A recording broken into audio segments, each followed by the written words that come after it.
Running out of money is the number one fear in retirement. So why does it happen so often, even to people who've saved diligently? On today's episode of Right on the Money, we're going to uncover the financial pitfalls and planning mistakes that quietly drain retirement security. Hello, and welcome to the show that features financial advisors and insurance professionals who discuss the financial topics that empower you to take control of your finances. Today, I am joined by Fred Griffin, founder of Silas and Ward Financial Group. Fred, great to have you on the show. It's great to be here with you, Dennis. Will someone run out of money? It's everyone's fear, but why does it happen so often? Well, there's a couple of reasons. There's not an easy answer because there's so many answers. One is people are living longer. It used to be a real simple rule that if you take the rule of 100, which simply means that whatever your age is, let's say if you're 60 years old, then allocate 60% of your investments in something secure, take the risk with 40%. Well, there are so many factors. There are so many mitigating factors such as inflation. Yeah. The cost of goods and services are increased phenomenally. I was doing a seminar a few months ago, about a year ago in New York, actually in New Jersey on the New York City side. And it was in Hoboken, New Jersey. And one of the attendees, it was a women's seminar, one of the attendees said, the cost to come across the George Washington Bridge cost over $17. Wow. And it's about $17.40, I believe. And when I lived in that area in the early 80s, and or traveled back and forth from the early 80s, and it was $1. Then I remember when it increased to $2. Now it's over $17. That's over a 1,700%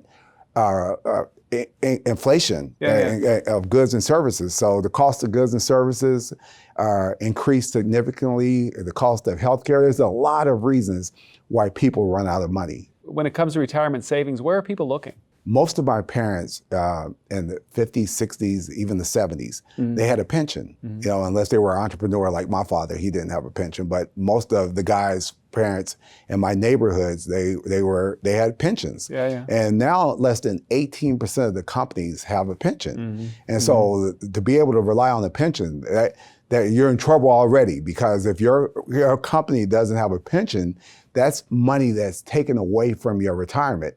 The federal government, they have three sources of income. A lot of my clients in the DC area and throughout the country, they have what is called the three-legged stool. It's the federal pension, it's Social Security, and their TSP, which is likened to the 401k. So there's three different sources of incomes they can count on there, whereas most people only have their 401k, and they need to be really responsible and disciplined and contribute to that sufficiently, because if not, once you retire and it's time to retire, you're only looking at two different sources: your retirement 401k or 403b or 457, and your Social Security. And if one of them is lacking, you're in trouble. Now, we opened the show with this segment in particular with, will you run out of money? How does somebody know when they have enough? Again, it's all strategy. It's all strategy and planning. And that's what we do, retirement planning. And looking at those factors, there are certain factors that people don't even think about. I see many of my clients, they're ready to retire. They have a strong retirement plan, or their pension's there if they have a pension. If they don't have a pension, some people don't have a pension, but when you look at the numbers, they should sufficiently have enough money to make it forever. Well, it depends on when forever is. If you live past 100, you may be in trouble, because what you're planning on may be to age 90 or 95. And even within that, there's other factors like the unknown cost of healthcare. Statistically, 70% of the people who are 65 and older will need some additional long-term care expense or medical expense, and they're going to pay. Right now, the number is over $315,000 out of their pocket. That's out of their pocket. And if that happens to any individual, $315,000, if you plan correctly and tightly, and you live a little bit longer, God knows if inflation, the cost of inflation increases, you could be in trouble. Of these three, what do you think is maybe the biggest one where people make the most error or misconception?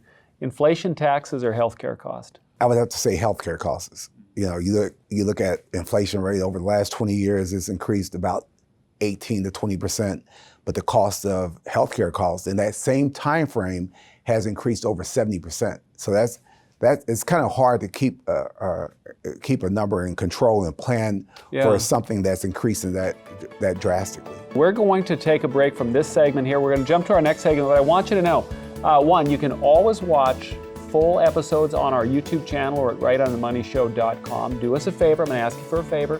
Squeeze that like button, click subscribe. That way you do not miss a single show. When we come back with Fred, we are going to talk about taxes. We're going to talk about Social Security. And then we're also going to talk about a big thing, transitioning into retirement. We'll see you on the other side of the break.